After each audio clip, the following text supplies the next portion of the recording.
Hello friends, welcome back to my channel. మనం ఈరోజు upma ready చేసుకుందాం ఫ్రెండ్స్. ఏ విధంగా చేసుకున్నామో చూద్దాం ఫ్రెండ్స్. ముందుగా ప్యాన్ పెట్టుకొని ఒక 5 టేబుల్ స్పూన్స్ ఆయిల్ వేసుకోండి ఫ్రెండ్స్. చూస్తున్నారు కదా, ఈ విధంగా వేసుకున్న తర్వాత పోపు గింజలు వేసుకోండి. పోపు గింజలు, కొంచెం ఆవాలు, జీలకర్ర, కొంచెం పెసరపప్పు, కొంచెం మినపప్పు. చూస్తున్నారు కదా, 1 టేబుల్ స్పూన్ వేసుకోండి. వేసుకున్న తర్వాత బాగా ఫ్రై అయిన తర్వాత 1 కప్పు ఆనియన్ వేసుకోండి. ఒక 4-5 పచ్చిమిరపకాయలు, ఒక టమాటా యాడ్ చేసుకోండి ఫ్రెండ్స్. చూస్తున్నారు కదా, ఈ విధంగా ఒక్కొక్కటిగా యాడ్ చేసుకున్న తర్వాత బాగా కలుపుకోండి. కలుపుకున్న తర్వాత ఫ్రై అయిన తర్వాత కొంచెం కొత్తిమీర యాడ్ చేసుకోండి ఫ్రెండ్స్.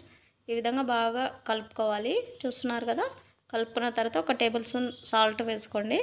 సాల్ట్ మీకు సరిపోకపోతే మళ్ళీ యాడ్ చేసుకోండి ఫ్రెండ్స్. తర్వాత నేను 1.5 కప్పు రవ్వ తీసుకున్నాను ఫ్రెండ్స్. నేను 3 గ్లాసు వాటర్ వేసుకుంటున్నాను. 1 కప్పు రవ్వకి 2 కప్పుల నీళ్ళు పోసుకోవాలి ఫ్రెండ్స్. చూస్తున్నారు కదా, ఈ విధంగా వేసుకున్న తర్వాత బాగా కలుపుకోండి. కలుపుకున్న తర్వాత మూత పెట్టేసుకోండి ఫ్రెండ్స్. మూత పెట్టేసుకున్న తర్వాత ఒక 5 మినిట్స్ తర్వాత చూడండి, ఈ విధంగా బాగా మరలుతుంది. చూస్తున్నారు కదా ఫ్రెండ్స్, ఇది బాగా మరలినాక కొంచెం కలుపుకున్న తర్వాత మనం ముందుగా తీసుకున్న రవ్వ యాడ్ చేసుకోండి ఫ్రెండ్స్. చూస్తున్నారు కదా, రవ్వ యాడ్ చేసుకోండి.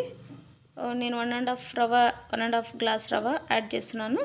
చూసుకోండి, ఈ విధంగా బాగా కలుపుకోండి, లేదంటే గడ్డలు కడుతుంది. చూస్తున్నారు కదా, బాగా కలుపుకున్న ఈ విధంగా ఉడుకుతుంది. చూస్తున్నారు ఫ్రెండ్స్, సిమ్లో పెట్టి ఉడికించుకోండి ఫ్రెండ్స్, లేదంటే మళ్ళీ మాడిపోతుంది. చూస్తున్నారు కదా, ఈ విధంగా బాగా ఉడుకుతుంది. చూస్తున్నారుగా, బాగా సిమ్లో పెట్టుకొని ఫ్రై చేసుకొని తర్వాత 1 మినిట్ మూత పెట్టి ఉంచేసుకోండి ఫ్రెండ్స్. బాగా ఫ్రై అవుతుంది. చూస్తున్నారు కదా, ఉప్మా అనేది రెడీ అయిపోతుంది. చూస్తున్నారుగా, రెడీ అయిపోయింది.